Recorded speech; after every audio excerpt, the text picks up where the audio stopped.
So again, my name is Dmitry Gorodnich, as you have heard already, and I am having two streams here, one on Zoom and one on Facebook Live.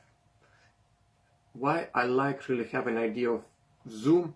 Because I have a chat window here and you could ask questions anonymously, which I cannot see the comments right now on Facebook Live. So if you're watching it live right now on Zoom, you can just type questions right here.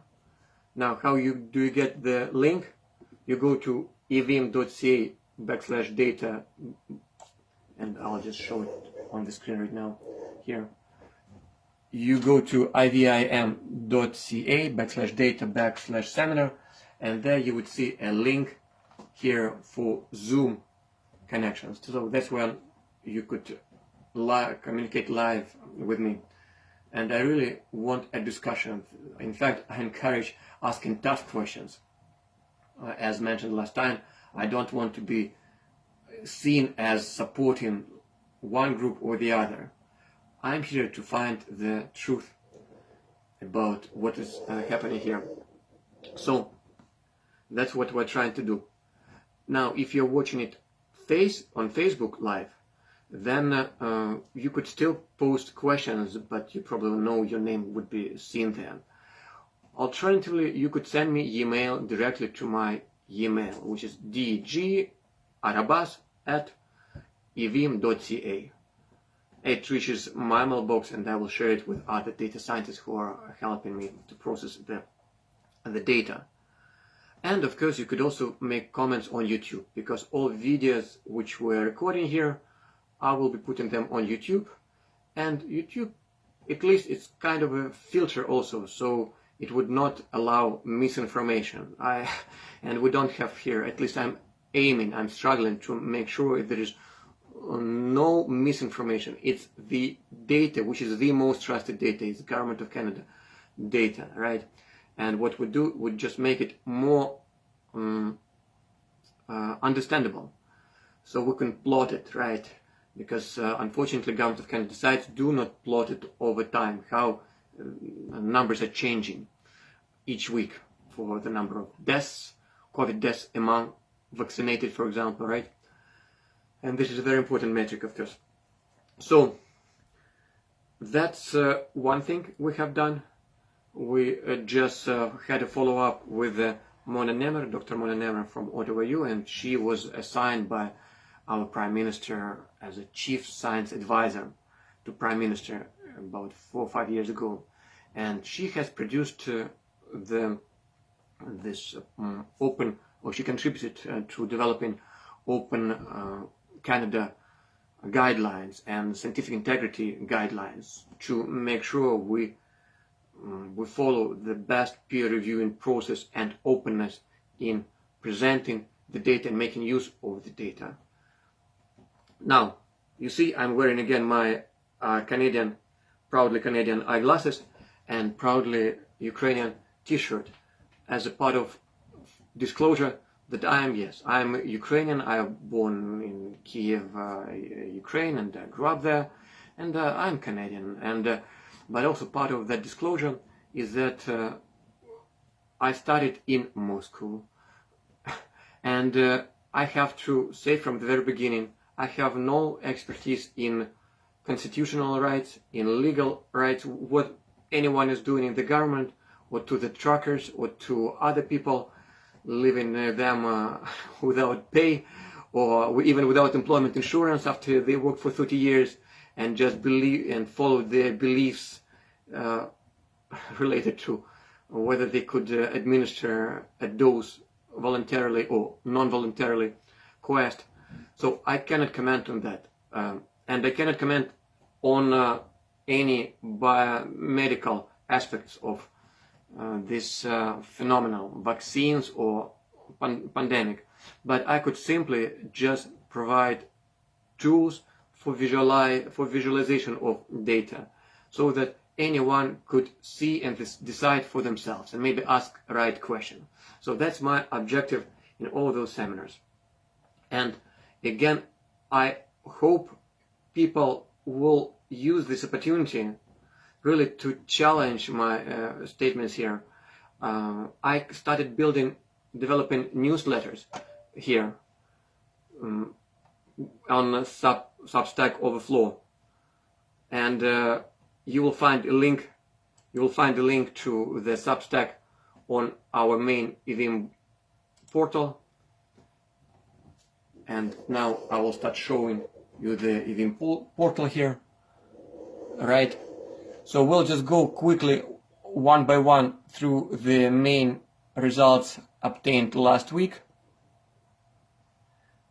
Okay. And see what how many more insights or questions could we get of those new and old results. So what's new?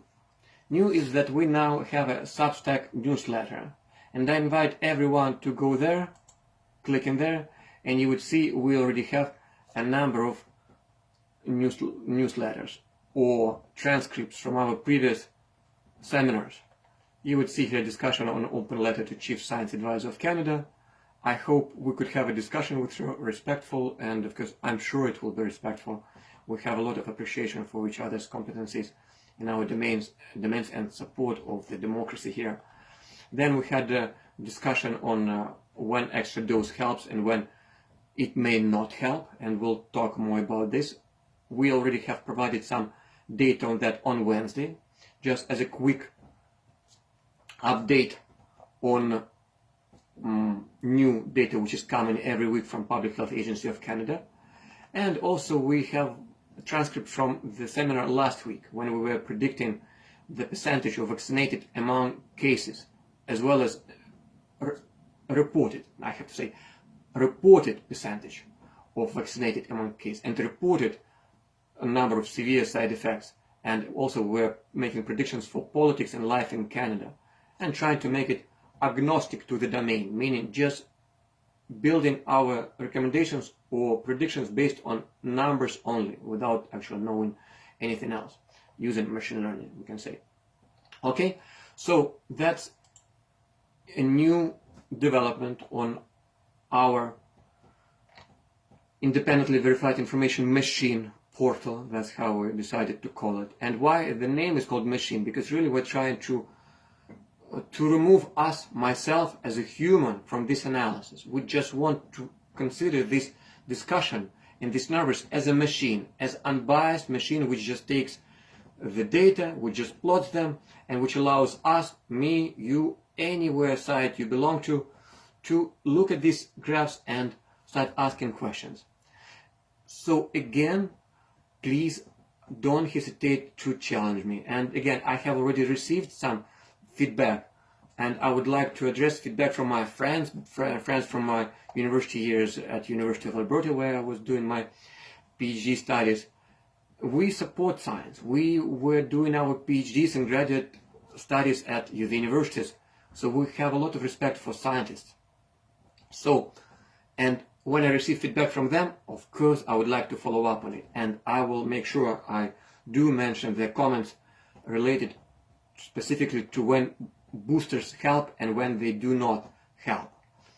Okay, so that will be a little later. But first, let's just quickly overview again the main findings we have so far. The ultimate measure of success of dealing with a pandemic or with any health problem or a war or any major calamity in the country would be, of course, deaths.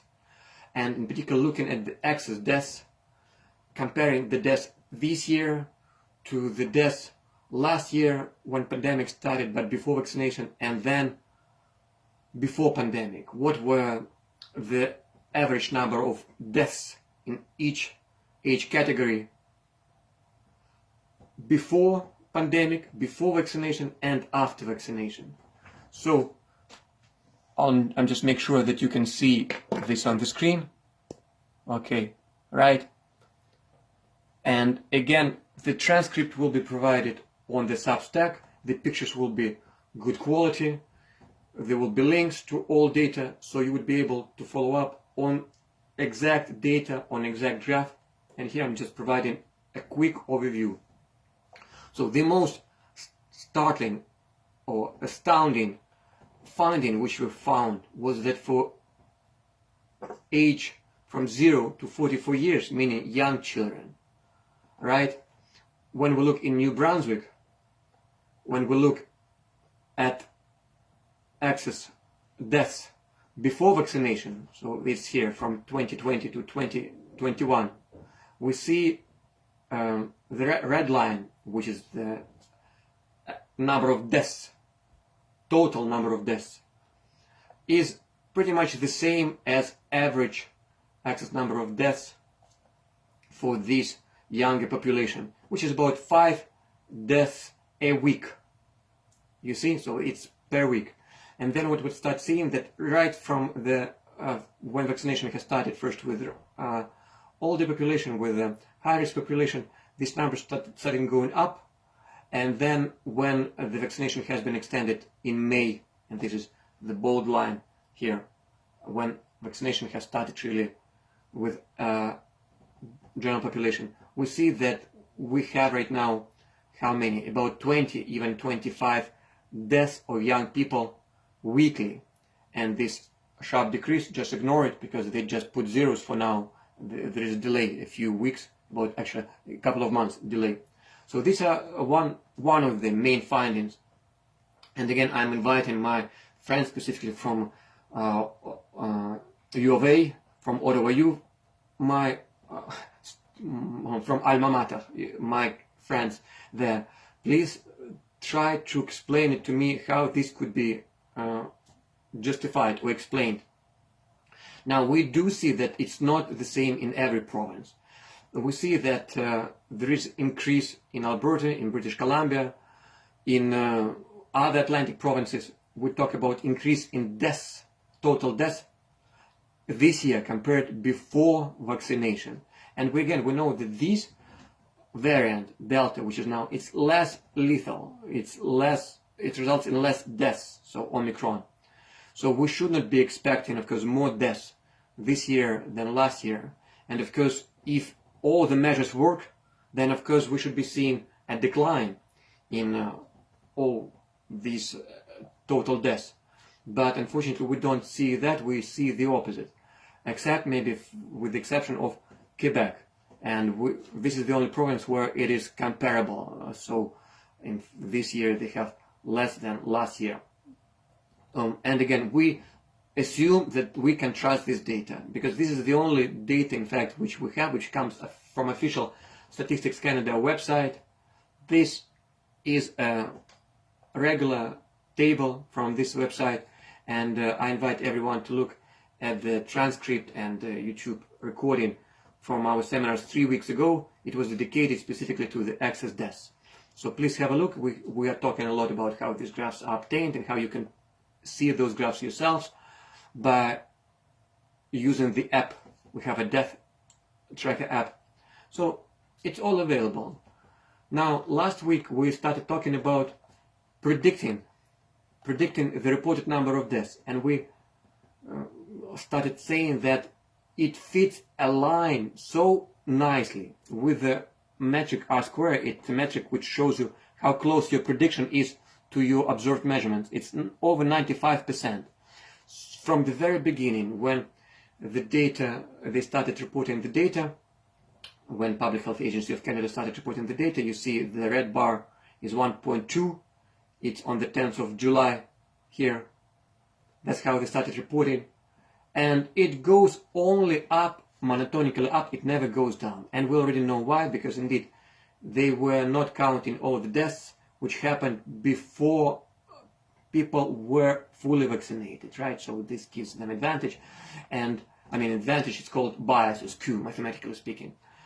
But you can remove this skew advantage by subtracting last week from previous week, and that gives you weekly count of cases, and then you can compute percentages, right? And the percentages, we talked about that, they are kind of stabilized around 75, 80% for death specifically. Now, we also talked about the fact that these numbers should not be taken literally, because you cannot really make use of these numbers. What you need to do, you need to look into the percentages within each population. Each population meaning population of vaccinated versus non-vaccinated versus partially vaccinated. Okay, and this is what we're doing here. So we can plot these graphs, cases deceased relative to vaccination status, population size, and blue line is the average for all Canadians, and then the red one, or if it's above blue line, it means for this population it's worse. If it's lower than blue line, for this population it's better. And what we see here that, let's say, for 3 doses, you see it's about the same as for average population. And so we see for 1 dose, so for 1 dose, for 0 doses, for 2+ doses, for 3 doses. So this is how you can see how much doses help. Now, a very important comment here is that, of course, you have to understand, or I have to understand, everyone has to understand that doses are given first to those people who are most vulnerable, who are already about to die, so to speak. It's very unfortunate that we have to say it this way, but people do die on a regular basis, and these most vulnerable people, they were given vaccines, were the first. They were the first to be administered the vaccine, and vaccine saved them, or at least it delayed, we could say, delayed their death. If the average age or the average mortality rate in Canada is about 82 years, so it actually remained about the same. So maybe vaccine helped really for this high-risk population to delay their deaths. But for the younger population, of course, then it's a much more challenging question. Did it help or did it not? Because we know that after May, again, everyone, including children, were vaccinated or forced to vaccinate not to lose their job, because you cannot live, of course, without income. You just can try to put yourself in the shoes of anyone who has mortgages, children going to activities, and you are given this ultimatum of, they say a choice. You're given a choice, ultimatum, whether you just get jabbed or you will lose your income for your entire family. This is quite a drastic measure, of course. And we will try to understand where these measures are coming from, and how how can we talk about this, and also why they're doing this, like why we see the dynamic here. And on Wednesday we talked about how you can predict the effect of each dose, that it declines over time. We showed these graphs here, actually the same graphs as I put in my letter to Chief Science Advisor here. So I'll just use this graph here. It shows you that the odds of dying from COVID or with COVID dissipates with time for each additional dose. So green line, it's comparison between people with 2 doses versus with those who have 1 dose, and it goes down, right? And for the one with 3 doses, it also goes down, right? Now, why don't they talk about this? And we do not know why. And we know the phenomenon is not only about Canada, it's all over the world. And that's why I really wanted to think more holistically, so to speak, or strategically, because people who are reporting this or publishing them, or even our government, are not the ones who are making the decisions on which numbers to be reported and when they need to be reported. These recommendations are provided from someone, from a group of experts, let's call them, of some organization who recommends how to report these numbers. Like, why do they report, for example, COVID? Like, why do they report here counting all deaths even before vaccination has started, right? Why they don't report by age here as well? Because of course by age you would see that there is a table, and it's possible to see it if you put a lot of your own time. You would see that younger people again do not die of COVID, and we have this graph somewhere here as well. Yeah, it's right here by age group. You would see that for children, for example, there's only one person. Right now, how they define COVID deaths? So who decided? And this is how I been thinking about it for quite some time here, because this is not happening in 21st century. It was happening in 20th century as well. It was happening way before our arrival here to Canada, or before arrival of pandemic. Let me try to show you something here. So that's why I call this part of presentation how to improve the world. First comes the theory, and then comes its implementation. And we could compare 20th century to the 21st century.